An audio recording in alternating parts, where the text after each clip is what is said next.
Se on nyt ollut 1 vuorokauden 2 tahti bensassa.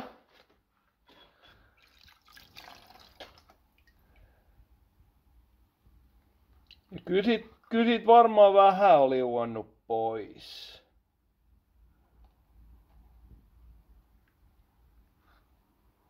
Kyllä sit jotain oli liuannut pois, mutta kyllä me annetaan tän jatkaa vielä hetken aikaa.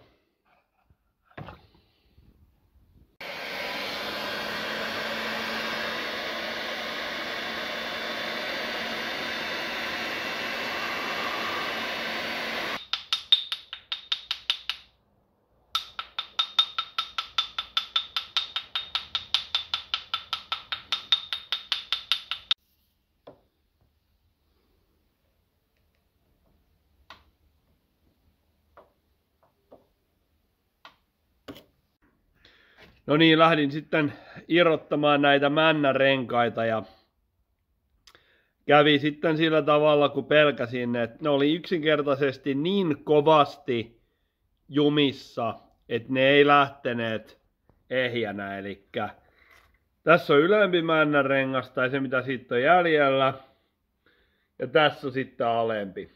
Ja kuten niin kuin huomataan, niin nämä oli niin kuin tavallaan ruostet oli muodostunut sinne männärenkaan alle ja se on sitten saanut sen männärenkaan niin kuin ikään kuin turpoamaan ja jumittumaan yhä pahemmin sylinteriin. Okei. Nyt on aika laittaa sitten sylinteri takaisin, eli näette hetken päästä, että minkälainen systeemi meillä tuli tähän näin. Tosiaan niin vaihdettiin mäntä.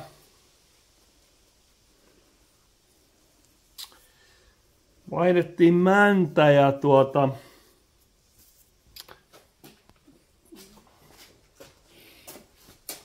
tosiaan uusi mäntä näyttää tällaiselta.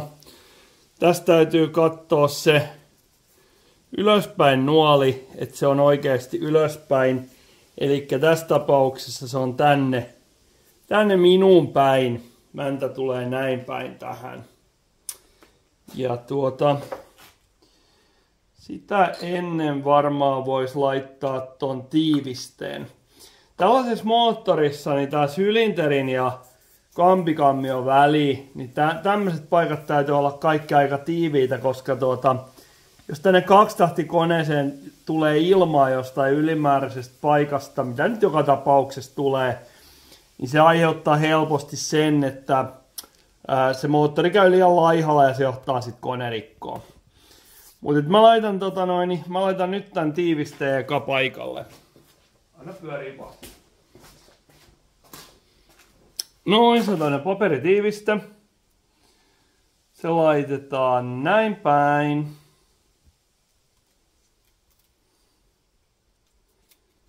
Laitetaan kiertokanki tohon.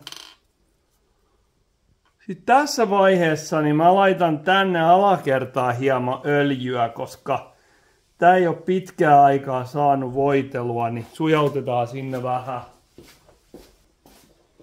Mä laitan tämmöstä 2-tahti perämoottorin fogging oilia vähän sinne.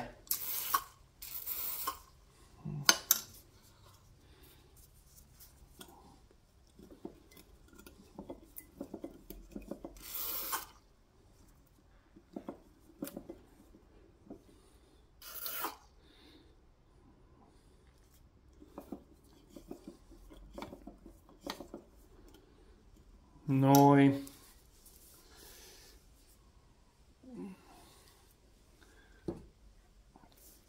Nyt se pysyy sitten vähän. Siellä on vähän voitelua valmiiksi. Sitten seuraavaksi niin laitetaan sylinteri.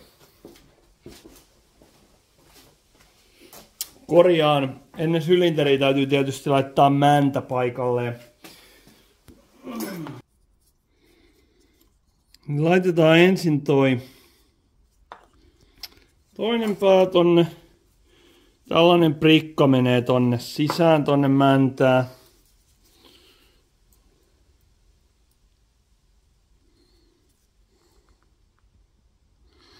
Kuinkahan kauas tää lentää?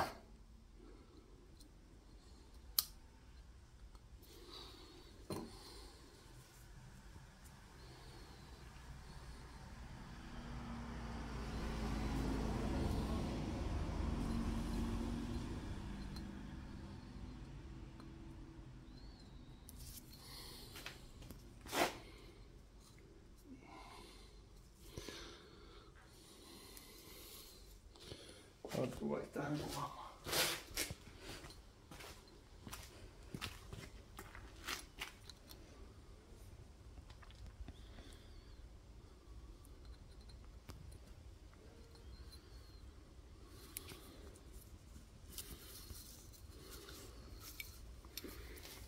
Käytetään vähän tappia.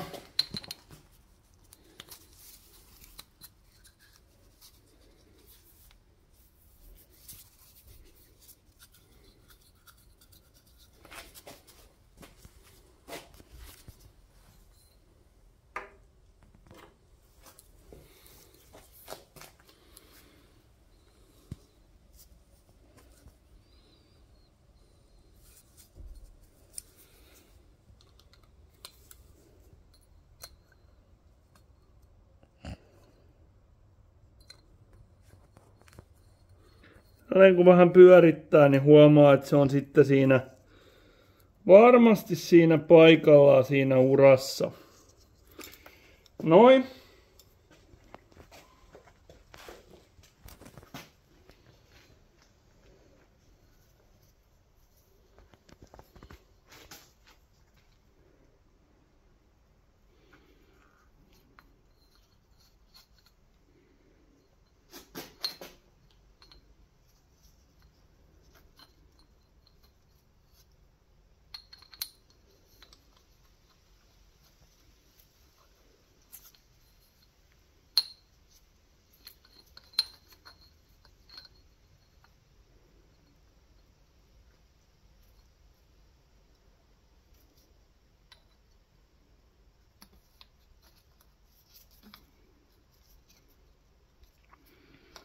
Noin. Ja sitten pitäisi saada vielä tää viimeinen pala tänne. Tää voi olla vähän kimurantimpi juttu.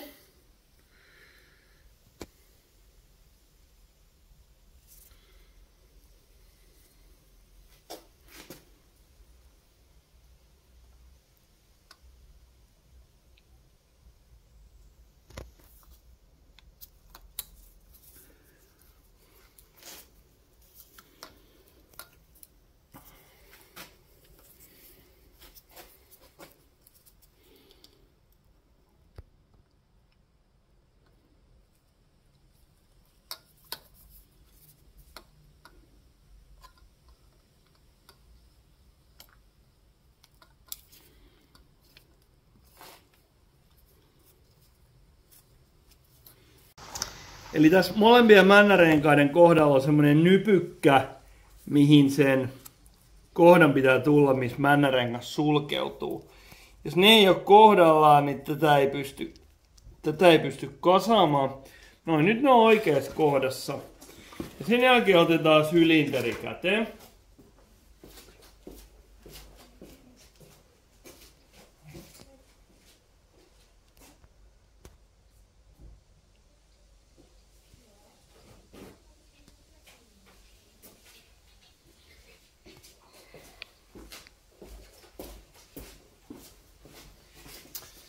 No niin, ja sylinteri on nyt hoonattu.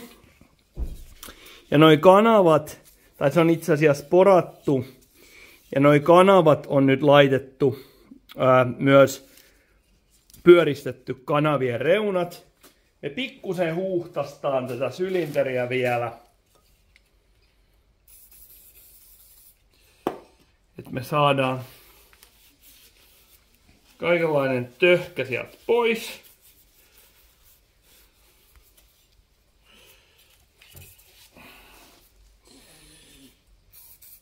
Noin.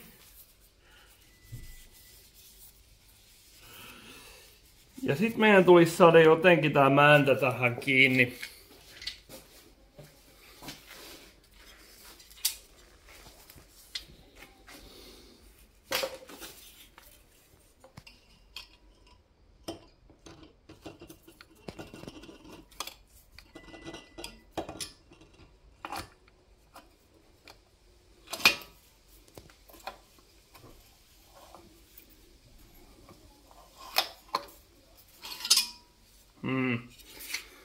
Saattaa olla järkevämpää, että laitetaankin se sillä tavalla, että otetaan vielä toi männän tappi tuolta irti ja laitetaan se sylinteriin hollille ja sitten laitetaan tappi uudestaan kiinni.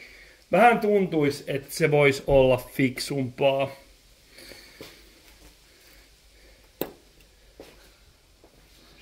Koska mulla saattaa loppua kädet kesken tässä projektissa muuten. Noi, tossa ei oikein pystynyt kuvaamaan. Nyt mäntä on painettu tonne. Ja nyt tässä kohtaa täytyy saada toi tappi sillä tavalla, että se varmasti on siellä.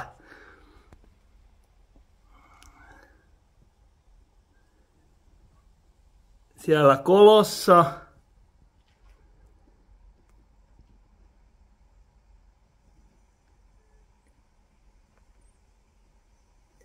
Ja mun mielestäni se on siellä nyt.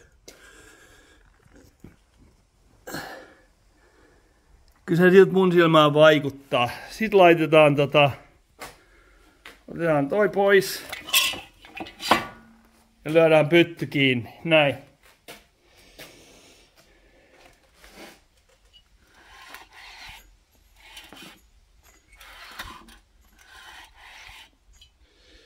Noin. Ja nuoli on tänne päin, niin se on poispäin. Sen pitäisi olla vielä oikeassa kohdassa. Joo, ja kävi sitten niin tosiaan, että 180 astetta mäntä väärässä paikassa. Laitetaan vielä uudestaan. No niin. Nyt näyttää nuoli tonne pakosarjaan päin. Eli nyt meillä on sylinteri paikallaan. Ja mäntä siellä sylinterissä ja tuolla tyvessä on tiiviste. Nyt voidaan laittaa kansi paikalleen seuraavaksi. Noin, ja siinä on kansi paikallaan ja nyt kun tämä moottori alkaa olemaan taas pikkusen enemmän kasassa, niin seuraava operaatio on sitten niin tämän kytkin on jumissa. Nyt yritetään saada tämä jumissa oleva kytkin auki. No niin, nyt tässä kytkintä irroitellessa huomasin, että se on erittäin pahasti jumissa. Ja mä sitä aloin ulosvetäjällä ottamaan pois. Mutta sitten mä huomasin sellaisen asian, että kytkimen kuori, niin tää on kuitenkin sen verran heikkoa tekoa, että noi ulosvetäjän hampaat voi rikkoa sen. Niin mä päädyin tekemään sillä tavalla, että mä käytin puristinta ja painoin tätä kytkintä sisään silleen, että nämä levyt täällä, niin loppujen lopuksi pienen ruuvimeisselillä tökkimällä ja laitin sinne vähän moottoriöljyä, niin ne irtos toisistaan. Niin mulla on nyt semmonen ajatus, että mä kokeilen, jos se kytkin toimisi tällä tavalla, niin sit sitä ei tarvitse purkaa lainkaan.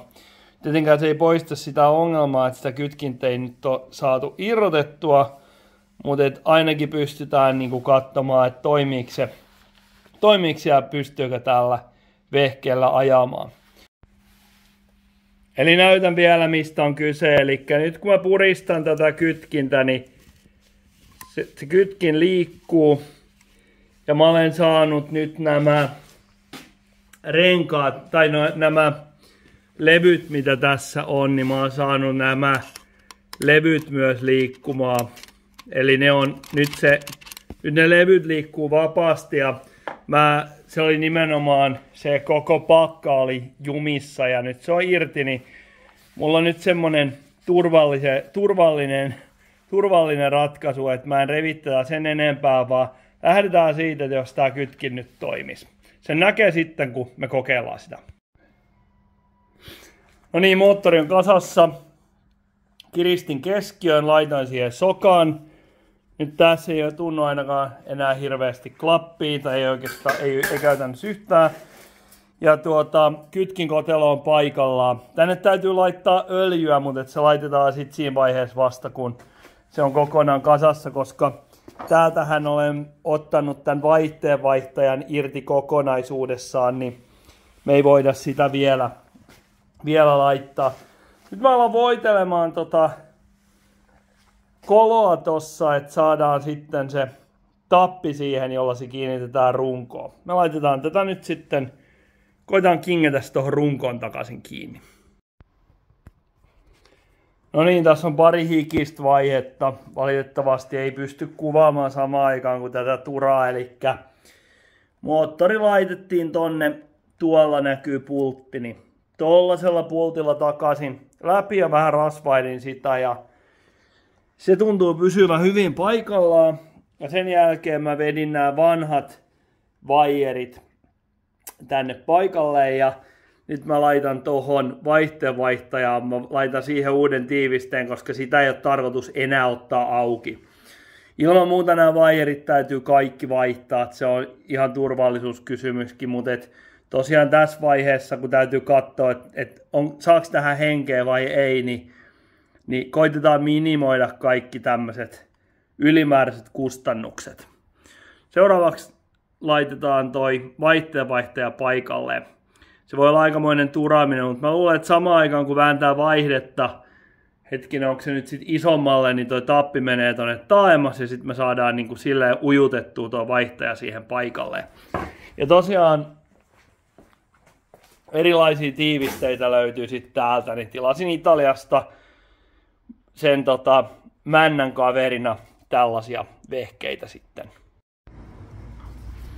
Taikuri on itsekin hämmästynyt, eli sain tämän vaihtajan paikalle ja nyt se todellakin kannatti tää säätö, koska mun ei tarvinnut missään vaiheessa ottaa noita vaijereita pois ja tosiaan kytkin toimii täällä ja vaihteet menee päälle ja pois, että se on niinku, sain sen heti vaihdettua vapaalle, mikä nyt on aika lupaavaa, eli se tarkoittaa sitä, että se kyllä vaihtaa sitä vaihdetta. Sitten niin seuraavaksi katsotaan löydänkö me jonkun semmoisen renkaan, jonka mä voisin laittaa paikalle, että saadaan tämä vehje nostettua yläasentoon. No niin, ja pienen turaamisen jälkeen meillä on rengas paikallaan. Meillä on moottori paikallaan. Ja ainoastaan kaasuttin puuttuu vielä ja noin sähköt. Ja sähköjen toiminnasta ja esimerkiksi ton staattorin toiminnasta meillä ei ole tietoa. Mutta eiköhän aika paketoida tää video tähän. Ja ensi video on sitten hetki, eli katsotaan, että päästäänkö me täällä huristelemaan tonne kaupungille.